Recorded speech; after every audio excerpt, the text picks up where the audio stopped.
Hello, my name is Wayne Thomas, and I will be discussing class versus ID in CSS for this assignment. Use a class when you want to consistently style multiple elements throughout the page or site. Select elements with a specific class by writing a period before the name of the class in CSS.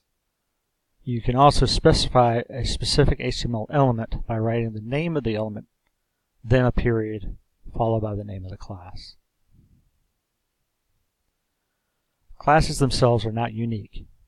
You can use the same class on multiple elements, and you can also use multiple classes on the same element. An ID is used when you have a single element on a page that will take a particular style.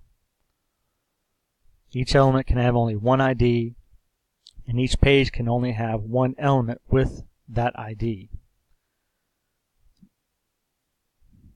There's something to be considered here as well with between class and IDs, and that is that in a workplace environment, you're likely to see people utilizing classes in their style sheets versus IDs.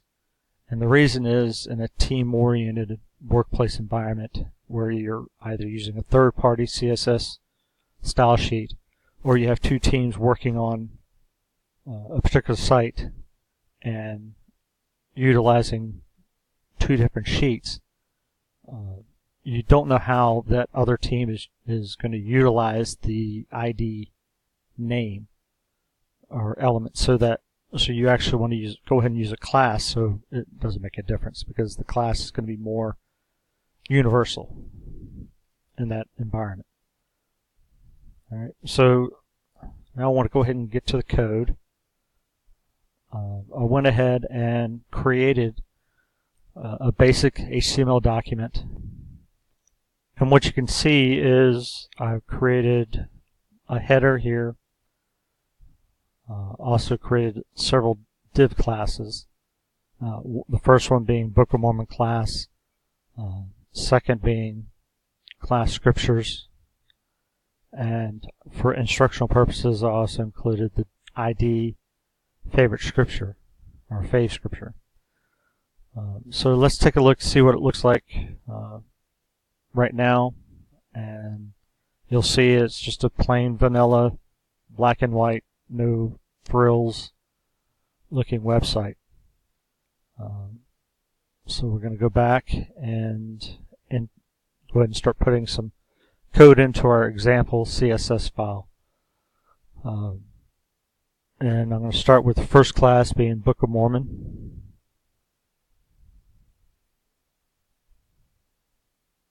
Class.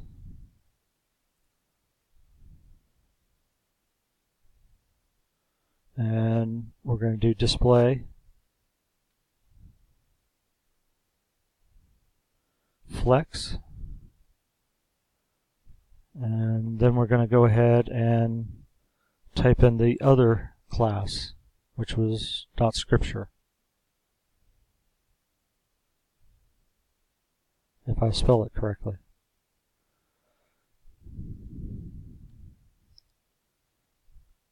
And we're going to make it color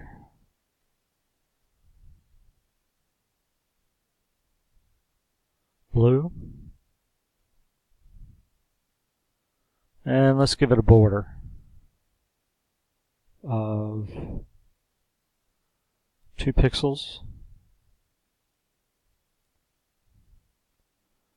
solid, and let's do gold just for fun. And let's also add a little bit of padding to each of the boxes of 20 pixels each.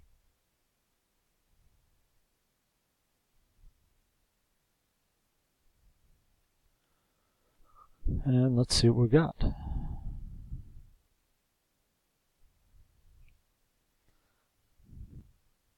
So what you'll see is now our classes, or each of the scriptures is blue because that's what we told it to be.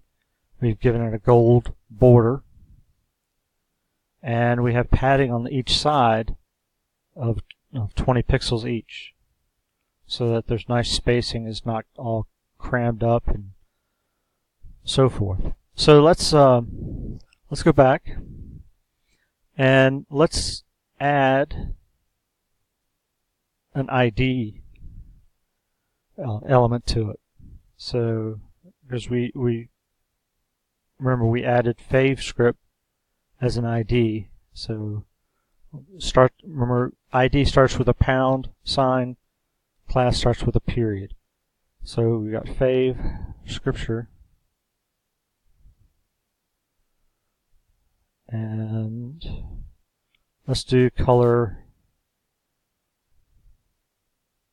green. Alright, so we're going to save this file, and let's go see the changes made to the website.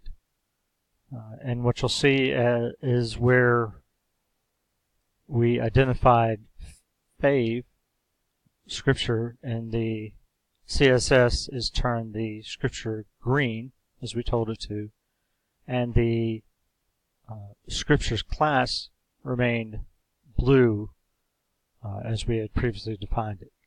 Now, what happens when later on you come back to your code and you add, let's just do favescripture again.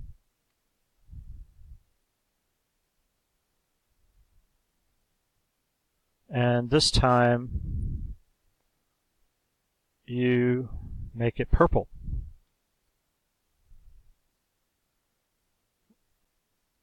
What we'll see when we get back to the website is that the text has been turned to purple for favescripture.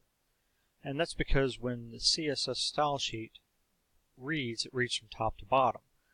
And with ID, it takes the last characteristic it was assigned, and that becomes precedent over any other previously assigned item. So when we go back, let's go back to the code here and let's make all of these favescripture. Now when we do that with ID and make them ID favescripture, obviously each one of them will end up being purple on the website. But what if we made each one unique? So let's make this one 1, this one 2, and this one 3. When we go back to our we're going to say that wrong. When we go to example and make the changes to our style sheet, because it now is a unique item, the style sheet will assign the colors we choose. And so in this case, let's make this one red for this exercise.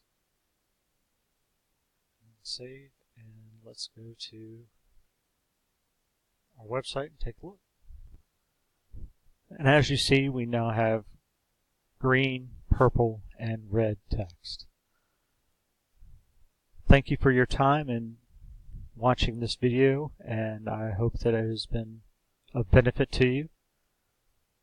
If you have any questions, please feel free to post on our discussion board, and I would really appreciate any feedback that you may have, positive or negative, regarding this presentation. I look forward to hearing from you and hope you do well, and hope this has helped you. Thank you.